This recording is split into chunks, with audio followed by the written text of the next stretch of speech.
Welcome to this next episode in our Emmes at Home series, a program developed by Emmes to share thought leadership safely and securely from their homes during a pandemic. We are pleased to welcome our moderator, Jill Barrett, and her colleagues in the Vaccines and Infectious Disease Therapeutic Research Unit at Emmes. So as we all know, in this year, everything changes day to day, week to week, and these pandemic trials are no different. So pandemic trials often require frequent changes and adaptations as we learn more about the disease. So Matt, where have you seen the greatest need for flexibility, and how have you handled those sudden changes and your support of the COVID studies? So I think kind of one of the main points is, as you said, as we get more information about the disease, we may need to rethink how we're planning to analyze the trial.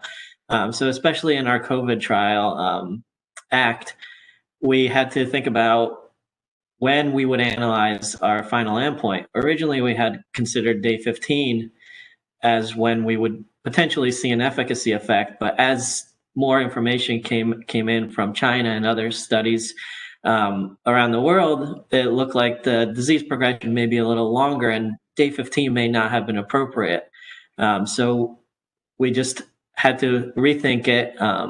One thing that allowed us to do it, because this was at a point where we had already started enrolling, is having separate blinded and unblinded teams. So in order to keep the trial integrity, only the blinded team was kind of in on these discussions and made final decisions, whereas anyone that was already unblinded to data would not be part of any of this decision making. And this allowed us to change our primary endpoint prior to final analysis, to kind of use something that we felt was much more appropriate moving forward. Another point that where you require flexibility is also just dissemination of information. As we used other trials' information to change our endpoint, we also want to do the same thing, as get kind of our information out as quickly as possible. And one place where we saw it is at the end of Act 1, where we had a DSMB report, a DSMB meeting at our, what we would say our 100% information fraction, and the endpoint was significant there. We still had some follow-up to do, but at that point, that was our only possible treatment that was going on during the pandemic. It was still relatively early. So basically, the DSMB met on a Monday, recommended unblinding. The next day, we did another freeze, ran a few tables that kind of we were ready to output, and Dr. Fauci was on his way to the White House to get this information out to the public. So kind of the kind of flexibility, just all of a sudden on the dime, just being ready to provide information out to the public. And we're starting to see actually a similar thing coming out of our part 3 of this trial as well. Some safety concerns, and just collaborating with the FDA on what is the best way to get this out to the general kind of treatment groups, so that they know how to treat their patients and get them the best help possible. Right, because we're still in the midst of this. We need to share the knowledge as we're gathering it. So if you find out that a certain treatment is a safety risk in a certain group of people, that's very important information to share, even if we haven't gotten to database lock. So thanks. Correct. Yep. And just to add, it's also just kind of going back one way or the other, because these trials, in a pandemic, these trials are very highly scrutinized.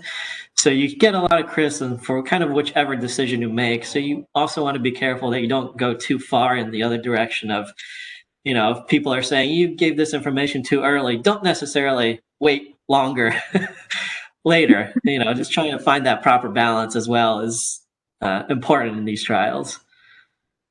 Right. So I know that we are often also urged to follow up those releases quickly with a peer-reviewed journal article and sharing our data. And I know for the Act 1, that announcement from Tony Fauci the day after the DSMB meeting was very exciting, but then immediately put us on the clock for getting the results to FDA, getting the New England Journal of Medicine article published, getting all of those ducks in a row while we're still doing follow-up and trying to lock the database at the same time. So the compression of all of the timelines, everything together during these pandemics is really unique.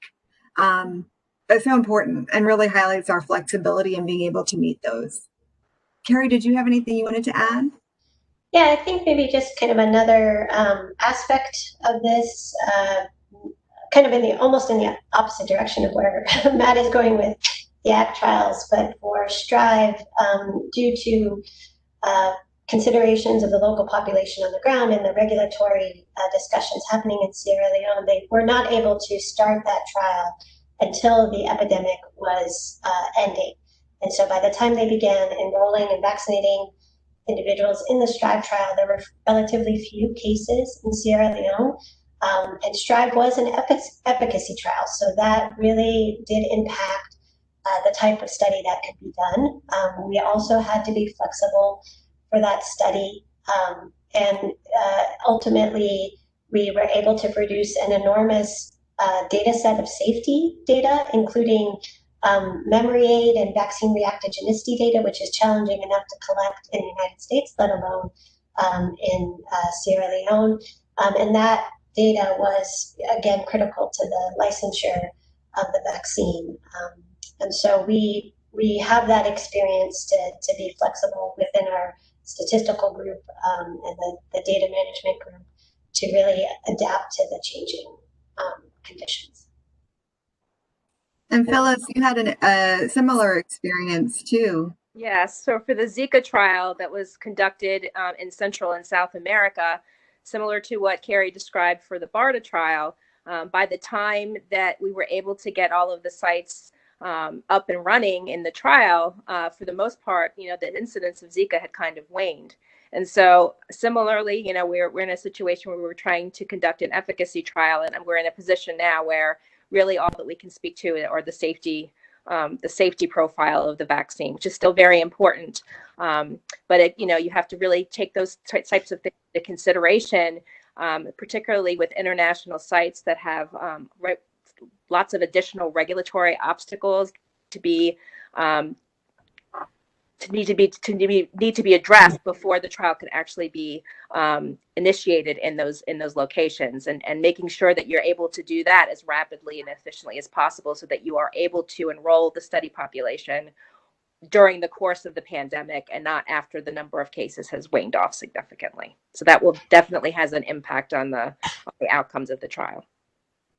And I think we learned a lot as a scientific community from both Ebola and from Zika. I know at the last NIAID council meeting, they were talking about reflecting back on the Zika trials and how can we expedite our rapid response. And we did that. It was a success, essentially, for COVID. It got much faster. But it was also a pandemic, right? We could start the trial in the US because we were affected in the US. We weren't trying to get regulatory approval in Sierra Leone or in Brazil or around the world. So I think that together we're both learning from the experiences, but also just being aware of where the delays might be prepares us for the future as well.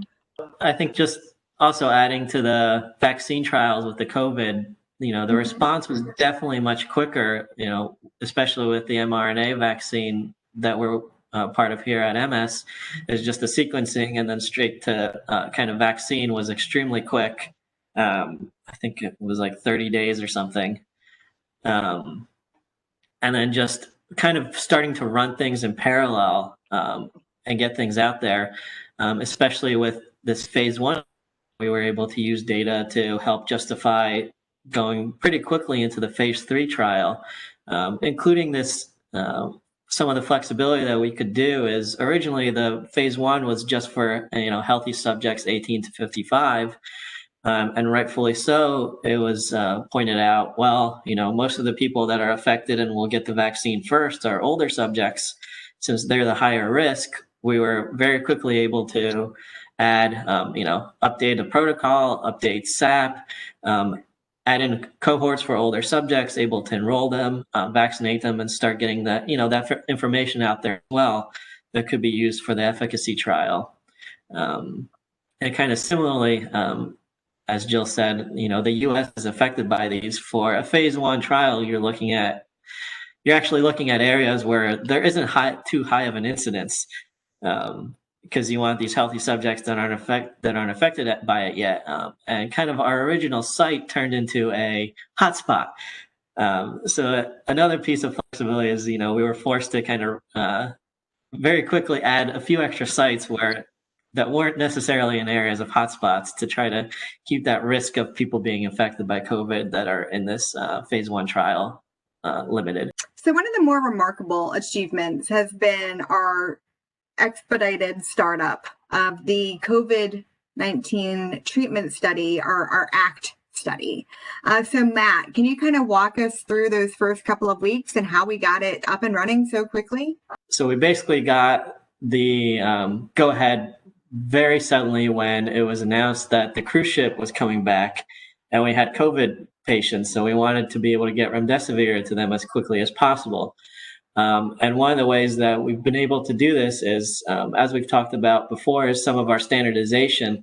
So we basically did it in I'm going to call it a tiered setup, where we started designing our system with our randomization and our enrollment forms so that we could get these patients enrolled and get drug to them, and then kind of moved on as to add the rest of the forms. And we were able to do that by, designing all these paper forms. And as we said before, so this way the sites could collect the information on paper forms, even if they did have to take pictures of them from the rooms because they weren't able to leave the rooms of infected patients once the form was in there. So, but basically, going back, that's how we were able to do it is we first did all the enrollment so that we could enroll the subjects, and then in stages add in system while still having all the paper forms ready to go and be able to collect the data. And also, we had these cruise ship patients that were the first ones, and then we had a little bit of extra time in between before enrollment fully ramped up. But once it did, it just went crazy as well, where we were most people in the first month to 6 weeks. Yeah, and I remember I was pulled in to be part of that initial startup. I got a text from my boss on a Tuesday evening saying, "We're doing it. Let's go."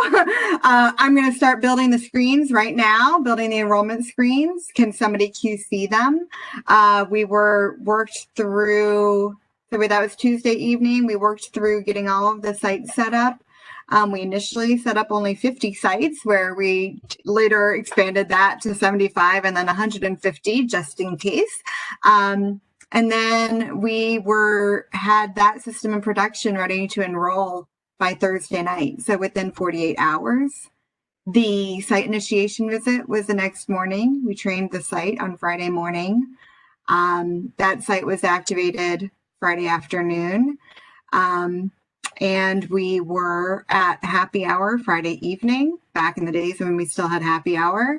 And we got the text or the email that came across while we were at happy hour that the first subject had been dosed with vaccine, or not vaccine, with the treatment. So that was extremely exciting, but just the beginning, like you're saying, Matt. We still had lots of work to do. We continued to get the work on the ECRFs, the MOP, all of the instruction documents, the reporting, the SAP, get all of that ready. We had the data system with all of the ECRFs ready the following week, where we were able to start capturing all of the clinical data directly into the system or from the medical record. So those were the early days of the pandemic. I believe it was February, which seems like 10 years ago.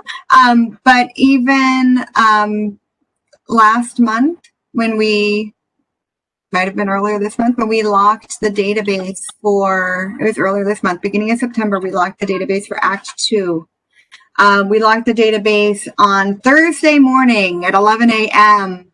and our statistical team worked through the night and got the top line results out for that study and over to DMID by Friday evening. So within 2 days. Thank you again for attending and have a great day.